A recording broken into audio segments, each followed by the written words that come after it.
नमस्कार साथियों, आज हम क्लास 12 का जो सेकंड चैप्टर है विद्युत रसायन उसके बारे में पढ़ेंगे। तो अपने चैप्टर का नाम है विद्युत रसायन।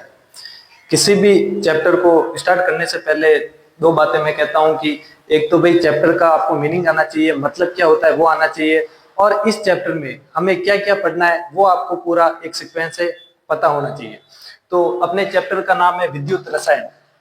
विद्युत से मैंने विद्युत ऊर्जा का और रसायन से मैंने रासायनिक ऊर्जा का, अर्थात विद्युत ऊर्जा का रासायनिक ऊर्जा में और रासायनिक ऊर्जा का विद्युत ऊर्जा में अंतः परिवर्तन का अध्ययन विज्ञान की जिस शाखा में किया जाता है उसे विद्युत रसायन कहते हैं। अर्थात ऊर्जा को हम एक रूप से दूसरे रूप में ट्रांसफर कर रहे हैं। सर ऐसा होता है क्या, ऊर्जा एक रूप से दूसरे रूप में परिवर्तित हो सकती है क्या? तो मैं कहूंगा बिल्कुल। अपन ने जो 11th क्लास का 7th चैप्टर था उसमें और कुछ नहीं तो एक बात जरूर उसमें पढ़ी है। वो क्या है सर? वो उष्मागतिकी का प्रथम नियम। उसमें क्या होता है, उसमें स्पष्ट लिखा हुआ है कि ऊर्जा को ना तो उत्पन्न किया जा सकता है न ही ऊर्जा को नष्ट किया जा सकता है, लेकिन ऊर्जा को एक रूप से दूसरे रूप में परिवर्तित किया जा सकता है। बिल्कुल सही बात सर। आप कहोगे कि आप तो जैसे थ्योरी वाली बात कर रहे हो, हमें जरा प्रैक्टिकल करके बताइए। तो मैं कहूंगा कि जैसे यहां से मैंने एक स्विच ऑन किया और आपकी लाइट चालू होगी, इसका मतलब हुआ कि इलेक्ट्रिक एनर्जी लाइट एनर्जी में कन्वर्ट होगी।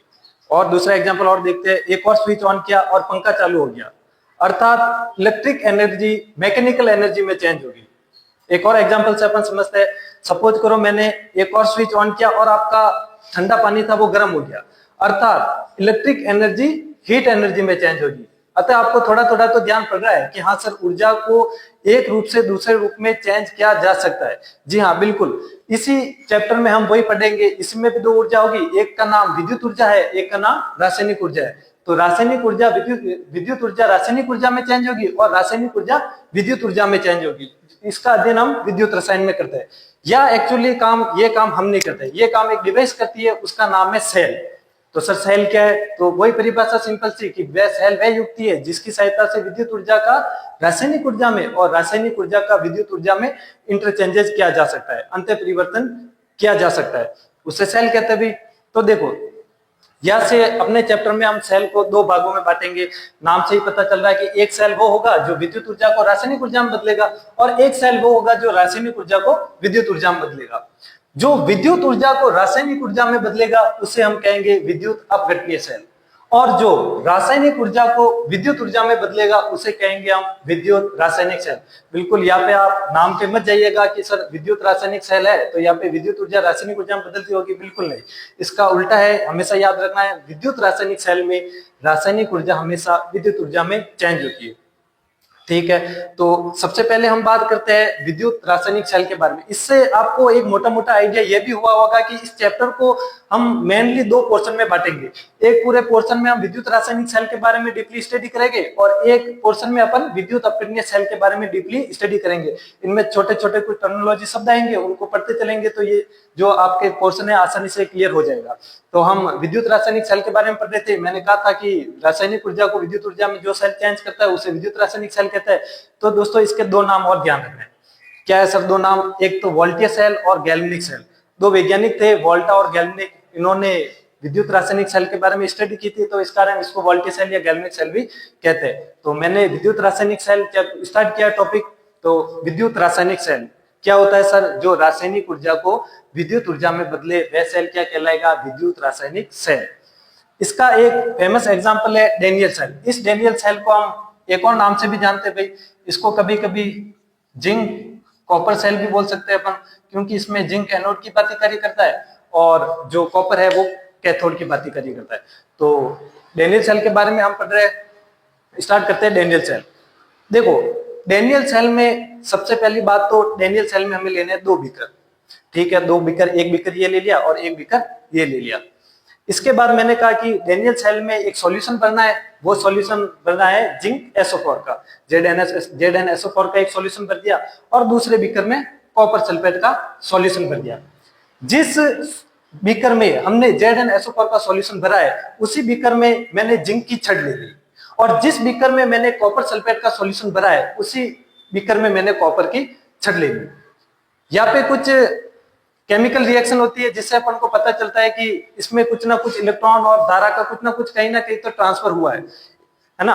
तो मैं डैनियल सेल के बारे में बता रहा था, एक बार वापस बताता हूँ। डैनियल सेल विद्युत रासायनिक सेल का उदाहरण है, जिसमें हमने 2 बीकर लिए थे। एक बीकर में ZnSO4 भरा हुआ था और उसी में उसकी छड़, जिंक छड़ को डुबो दिया।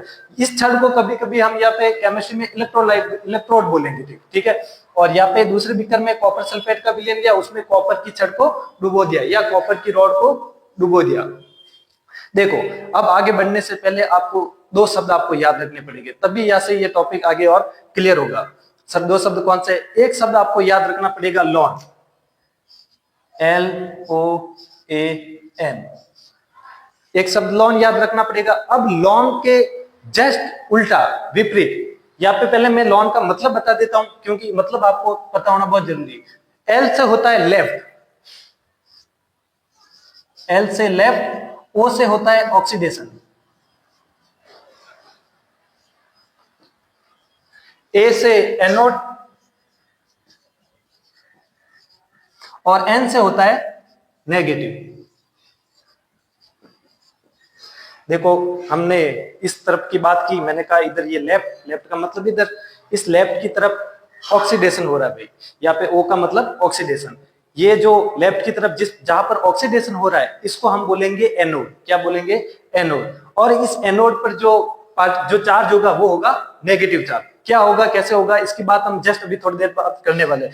उससे पहले मैंने कहा इसका जस्ट उल्टा, लेफ्ट का उल्टा, लेफ्ट का अपोजिट हो गया राइट।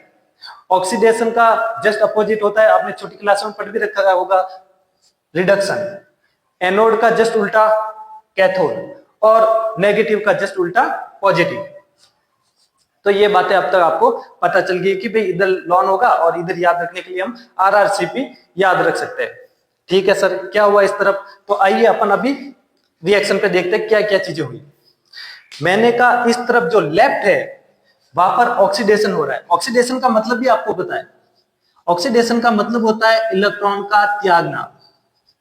वैसे ऑक्सीडेशन की बहुत सारी परिभाषा है, विद्युत ऋणात्मक तत्वों का जुड़ना, हटना, हाइड्रोजन का हटना जुड़ना, ऑक्सीजन तत्वों का हटना जुड़ना, लेकिन अपने यहाँ पे काम की परिभाषा ये है, इलेक्ट्रॉन का त्यागना। और इस तरफ की मैं लेफ्ट साइड की बात कर रहा हूं, ये एनोड कहलाएगा।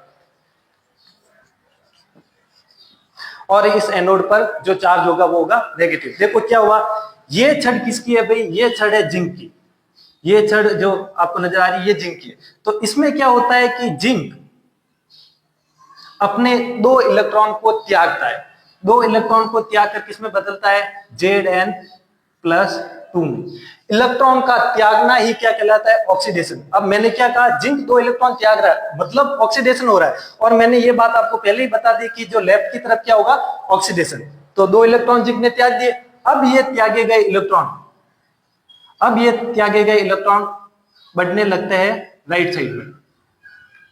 अब राइट साइड में बढ़ने लगे, इलेक्ट्रॉन यहां तक पहुंच गए, इलेक्ट्रॉन इस तरफ पहुंच गए भाई। अब इन इलेक्ट्रॉनों को ग्रहण कौन करेगा? 3 कंडीशन अपने पास है। या तो ग्रहण कर सकता है, ये जो छड़ आपको नजर आ रही है कॉपर की छड़, या तो कॉपर ग्रहण कर सकता है, या फिर इस सॉल्यूशन में उपस्थित, इस सॉल्यूशन में एक तो ध्यान दो, एक तो कॉपर +2 है और एक SO4 है। तो इन इलेक्ट्रॉनों को कौन ग्रहण करेगा? ऑब्वियसली बात है, जो पॉजिटिव चार्ज होगा वो ग्रहण करेगा। अर्थात इन 2 इलेक्ट्रॉनों को कौन ग्रहण करेगा? ये Cu+2। देखो मैं इनकी रिएक्शन भी लिखता जाता हूं भाई। मैंने क्या कहा, लेफ्ट में क्या हो रहा है? ऑक्सीकरण। और ऑक्सीकरण का क्या मतलब होता है? इलेक्ट्रॉन का त्यागना।